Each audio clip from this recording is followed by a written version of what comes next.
Hello, everyone, and welcome to the Quorum Podcast. This is where academic medicine meets remote, austere, and resource-limited areas.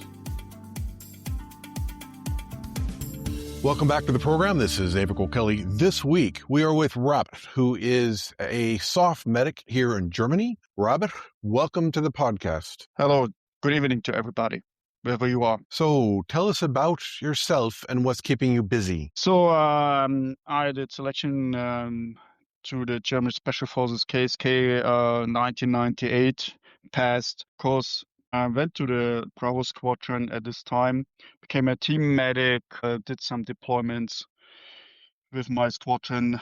I moved and became the senior medic of the squadron. 2006 or 2007, and then moved on with my career path, become the senior enlisted medical advisor of the KSK. Moved forward to become the NATO senior enlisted medical advisor at the NATO Special Forces headquarters 2015. It's now known as the SOF Allied Command, and then moved back to Germany 2018. And my actual job is since 2018 is I'm the senior enlisted medical advisor, German Joint Command Special Operations. So I do a lot of things for all my SOF units. What means a lot of paperwork, of course. What keeps me busy? So at the moment, we have a lot of challenges on the Russian side. So we're looking into it and looking at how the Ukrainians get their experience and looking into their lessons identified and trying to implement it in our system. Coordinate this with our NATO partners along the border. So we are planning, exercising with our NATO partners. And moving forward. At the same time, did some years ago my master's degree, health professions education at the University College Cork.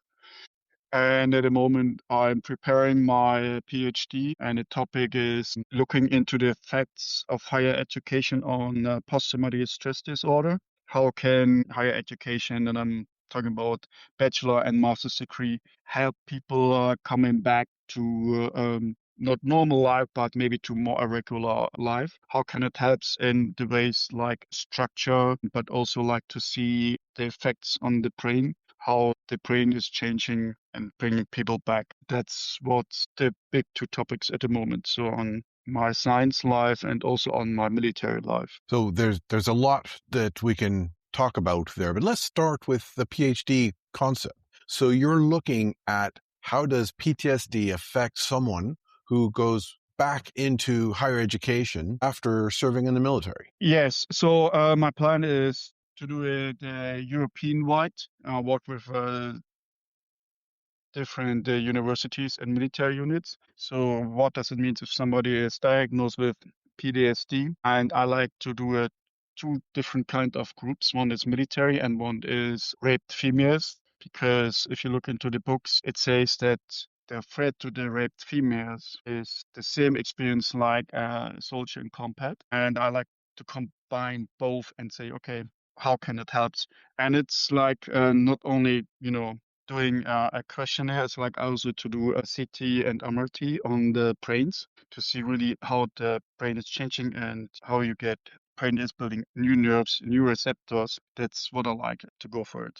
And I think it will take approximately at least 5 years, but I'm still young and I like to move forward with this to help, especially our brothers in arms, because I talked with people who has PTSD, and I know when they have done a bachelor or a master's degree, it helped them to a more normal or regular life, to coming back and understand what's happened with them. That's really interesting. So what is your thesis question on how to help the military and raped females integrate into higher education, or is there an educational intervention, or what type of treatment pathway? So it's not a single treatment. It is supporting the treatment. Of course, it has to coordinate with the psychiatrist and psychologist and everything around.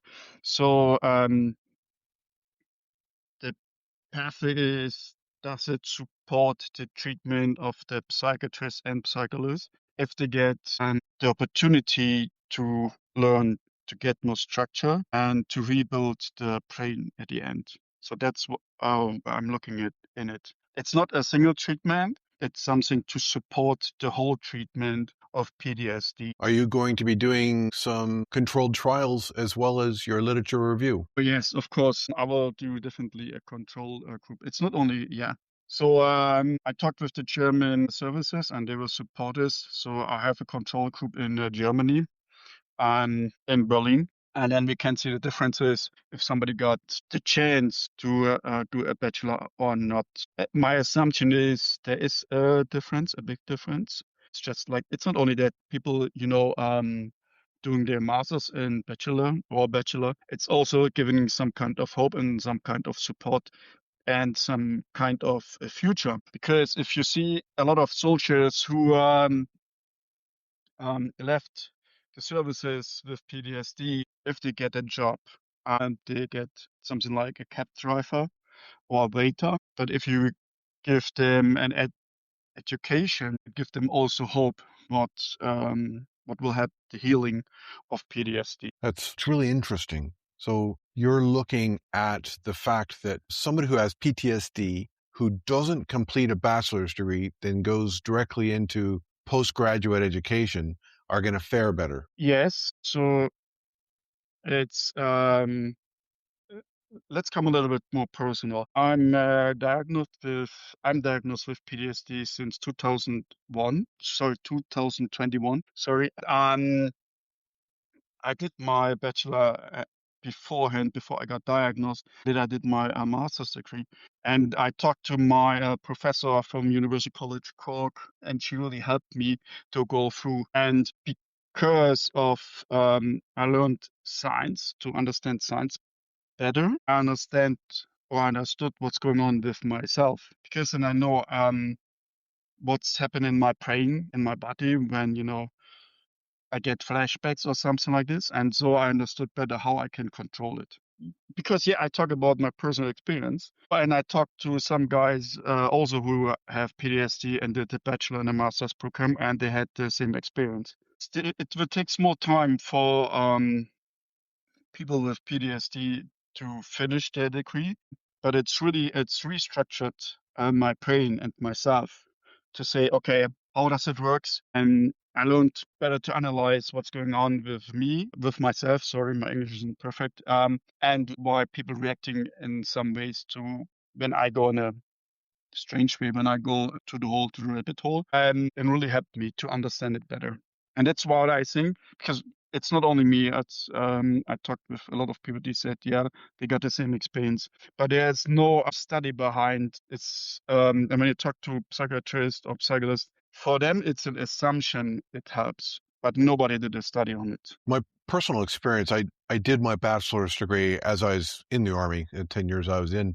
And then when I got out, I was diagnosed with PTSD and enrolling in a master's program. And for me, it was just being fuzzy headed and not able to keep up with the rest of my cohort because they are all civilians. And yeah, I found it challenging, Rabbit, to integrate back into society. Oh, it was definitely also for me. It was really challenging, and I got a lot of help from I'm allowed to say her name, Professor Deidre Bennett, who really helped me. And so I told her that's my problem, and here are my papers. I'm diagnosed with PTSD. And she said, yeah, don't worry. So I got more personal lessons. So when I had a problem and I didn't understand something, then she wrote me an email and said, yeah, we should talk, and then we do an online additional lesson to you. So then I understood more, or she helped me to understand more the context of the lessons I participated, especially if you're talking about statistics. Even now, I don't like statistics, but now I understand it. But if you help somebody and give them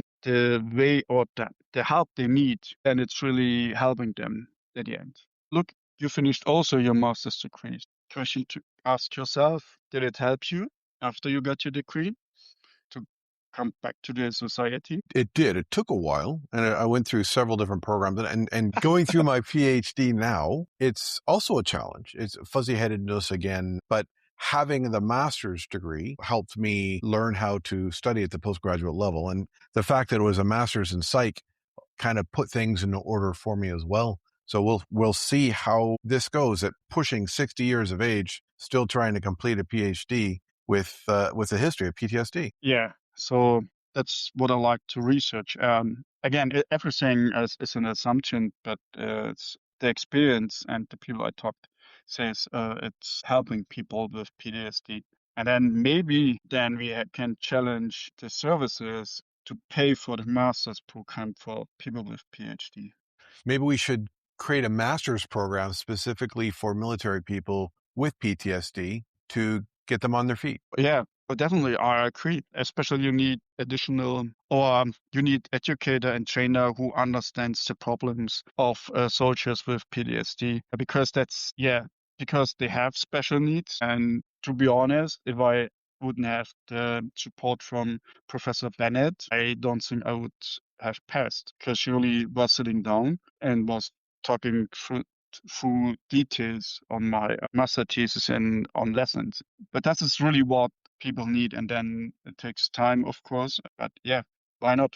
Why not creating a program for soldiers with PTSD and but also looking into, raped females because they have this, if you look into the science, their experience is similar to the PTSD of soldiers. It's life-threatening what they have gone through. The challenge would be, what topic would that be? Would it be a master's in education for the person with PTSD, or what would be the end result degree program? I would like to make it open so it's like more they can educate but also doing science and doing research. So it's more like I would say like a master of science to say, okay, you can learn to teach, but at the same time you're learning how to do professional research with everything around, like, doing correct literature review and doing um research in the correct way. Because really, I didn't understand in the beginning what is the difference between a qualified, no, quality research, mixed method, and all the other point beyond, to read through and to understand what does it means. Same with the statistics. But I think this will help people because you cannot say a soldier with PTSD can only be an educator or trainer, but he should be also able to do research. And then he can help his comrades. That's interesting. So just a general master's of science studies, and people can make it what they want and what they're interested in. But the premise is designed for people who have PTSD. Yes, that's what I would go for, definitely. Because normally a master's, I think online it's 3 years, if I'm correct, and in person it's 1 year. I'm not sure at the moment. Yeah, it's 1.5 years in Europe, 90 ETCTS credits up to 3 years. There are some that are 1 year. No one really respects those. The very minimum for the EU here is 1.5 years to 3 years. Yeah, I did my master's in 3 years because I really needed the breaks between. So I think first part was 6 months, then I had a break of 3 or 4 months, then another 6 months break, and then I did my master thesis. And yeah, I really needed a break and between the different modules. Yeah, and in the breaks, I was also in the clinic, and yeah, it was Nice. interesting. I don't know, it was nice. To be in the clinic is not fun, as you know. Right. So that's an interesting PhD concept, that you're Yes. creating a way for people with moderate to severe PTSD to be able to engage in postgraduate education. Yeah, first we have to figure out and put science on it. Does it helps? Because that's the first question. Will higher education help people with PTSD? That's the main question. And then we can move on with afterwards.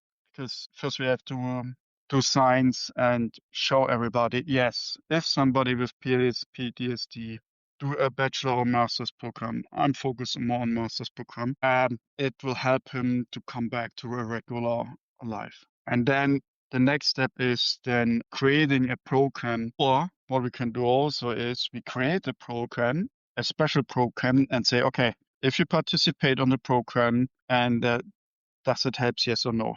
In a different way. Yeah, I have to think about it. I thought a little bit different, but I understand know what you're saying. And I like the idea. It's Nice. When do you plan to start your PhD? next year. Nice. Well, I look forward to hearing how this goes. And if you need anyone to bounce anything off of, do let me know, because it's kind of right up my alley with my psych degree and my knowledge of PTSD and talking to tons of people who do have PTSD. Yeah, I will come back to you definitely. I'm sure we stay in touch next year. I will come back and then discuss with you the questions and how we measure it. Because, yeah. So you are busy though. You have a lot of things in the fire, a lot of irons in the fire. You're on the SOMA board. Can you explain to us what you are doing on the Special Operations Medical Association's board? Oh, yes. At the moment, I'm the secretary treasurer. So at the moment, I coordinate all the money things for SOMA. My main function is I bring all the internationals to SOMA and create the international network at SOMA. So sitting down with people and just listen to them.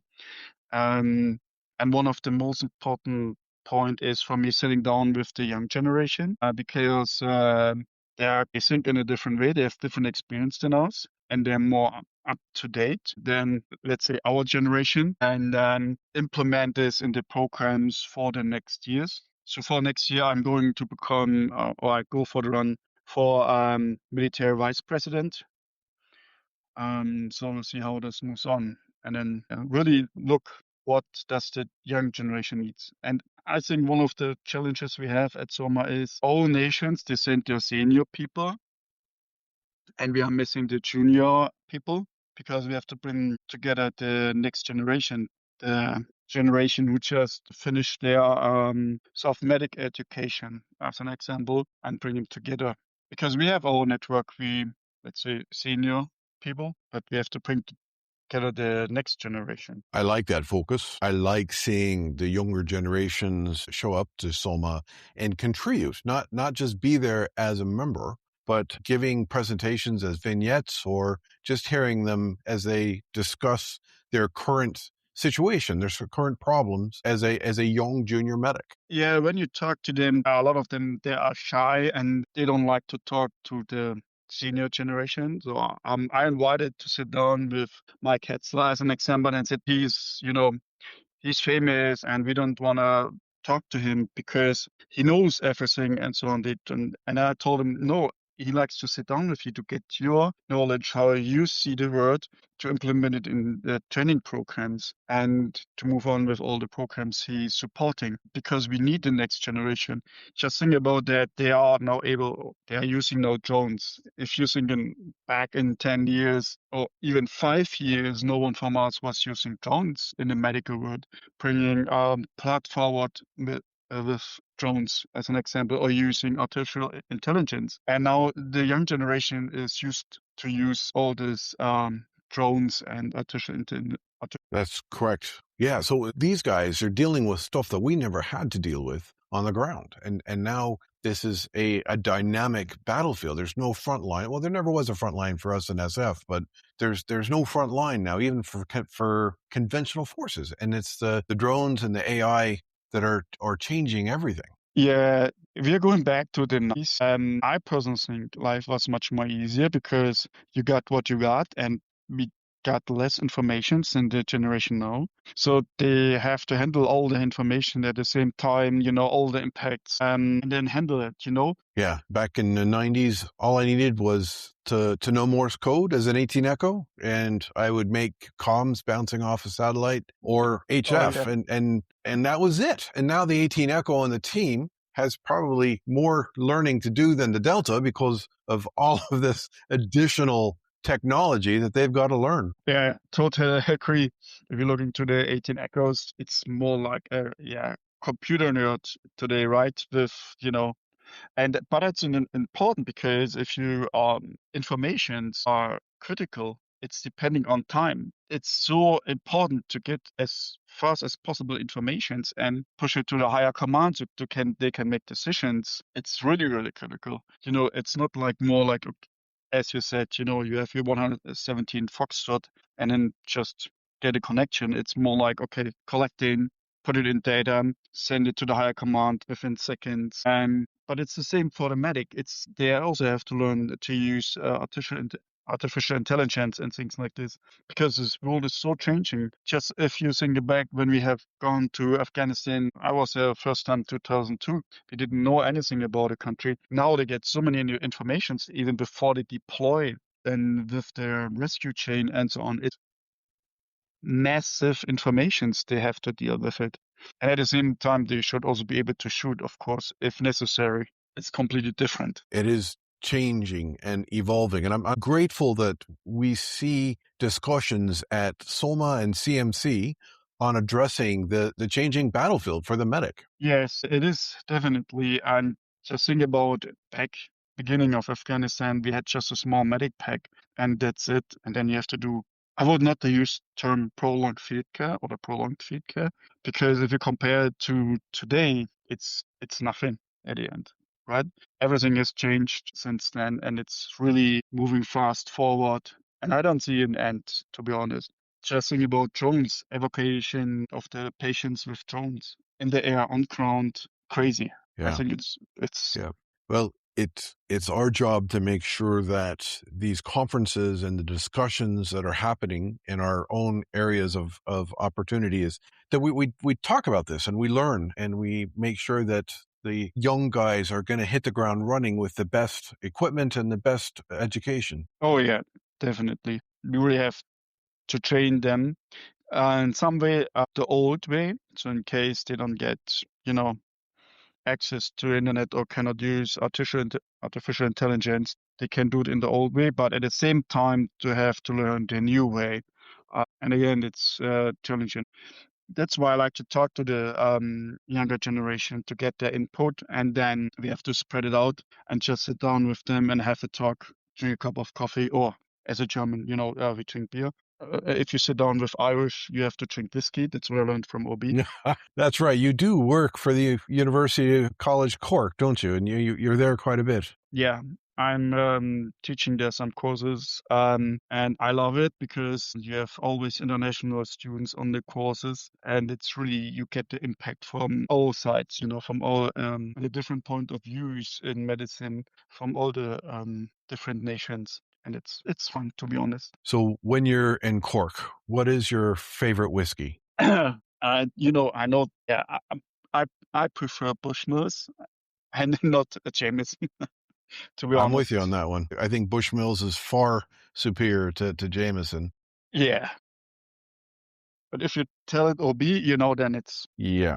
But I have to agree with being in Cork. Well, I lived in Kerry for a decade, so it's almost there. So in the south, we have to drink Murphy's. It's not Guinness. So if you had to choose between either one of those, which would you go for? Murphy's, definitely. Yeah. Yeah. And I can find it here in Germany. There's an Irish pub down the street from me in the middle of this tiny little town in Germany, and it's got Murphy's. It's brilliant. And red Murphy's. Yeah. I've been in Prague 2 weeks ago on a conference, and there were 3 or 4 Irish pubs. It's crazy, isn't it? Irish pubs around the world. Yeah. You know what's mental is my pub has a good pint of Murphy's, and it's €1 cheaper than what I would buy in Kerry. Okay. I didn't know. It's cheap. Well, see, in Ireland we have the VAT and the taxes stuff, but yeah, you can get a pint of Murphy's from Cork sent here to Germany, and it's still cheaper. Yeah, But German pints are lovely as well. The Hefeweizen is brilliant. Yeah. So, yeah, I drink German beer too. Yeah. So what's your favorite German beer, mate? We have a small brewery where I live now. It's called Hauf, and they make a great dark beer. It's really, really good. Yeah. Nice. Yeah, there's a Dunkles Weizen here that's dark. It's quite lovely. It's not as good as a Murphy's now, but yeah, the dark beer here in Germany is quite lovely. Yeah. So, Rabbit, my final question for you is this. What advice do you have for the new medic, the new doc, the new nurse who is just starting out on their career in austere medicine? Good question. I would have an advice for all medics and doctors. You have to enable everybody around you to do medicine in some way, because if you look in prolonged field care, you're not alone. Because you cannot do a prolonged field care 70 2 hours alone. You need your teammates, so you have to teach your teammates in the team, everybody around to support you. And then for the SOF medics is enable everybody around you. Also the conventional medics, teach the conventional side as best as you can because they will support you or they have to support you. And also they need to know everything about medicine because for me it doesn't matter if soft soldiers die or a conventional medic. It is, even or if a conventional soldiers die, also there's somebody at his house who will have an impact and cry and enable the conventional side as best as you can to support you and bring your own soldiers home. Mm. That's my main message. And it's a long story behind, but it takes a little bit longer to explain why I think in this way. It's up to you if we have this time. Brother, we have time, man. If you would like to discuss this, I think our listeners will be very interested. So going back to my own career, when I was a medic in the team, I expected, things will happen to us, of course, because we had SOF, we do things. I was blowing up 2005, lost 2 conventional soldiers, and at this time I recognized personally we need also to train the conventional side as best as we can. So because we have to bring them back, and not only us, also the conventional side needs everything to learn about medicine to bring their own soldiers back. Because really, I know the wives of both soldiers, and I meet them every year. There is somebody, and it doesn't matter if you're soft or conventional, who will cry after the soldier who got killed. So that's what I think, and that's my personal opinion. It is really, if you're a soft medic, don't hide your knowledge. Teach also your conventional purpose. That's good advice. We have to remember that, yes, we're on an SF team and we are surrounded by really, really motivated high-end teammates. But the second circle around that is your conventional. And you're absolutely right. We need them. They're our brothers and sisters as well. Yes. But if you look, a lot of soft soldiers thinks they are better than the conventionals, and then they treat them not in a good way. And even in my old unit, they said, I don't have to teach them. Then they get the same knowledge as I got as a soft medic, and then there's no difference. But there will be always a difference in soft versus conventional side. But you have to teach them to bring their own soldiers back home. I would say it goes both ways, that I also have learned a ton from conventional side that are supporting us, or even on the street as a critical care paramedic and having an EMT there helping me out. Oh, yeah. I'm learning from them. Oh, yeah, definitely. And sometimes they got better ideas or lessons identified than us. That's why I love to talk to the junior people. They have a different point of view, even in medicine. And sometimes, they know it better than myself. Definitely. That's why I'm listening to them. That's good advice, Robert. Thanks for being a guest on our podcast. And I look forward to seeing what you can do with your PhD. Oh, yeah, I will let you know. This has been a presentation from the College of Remote and Offshore Medicine. If you would like to earn CPD credits for this podcast, you can join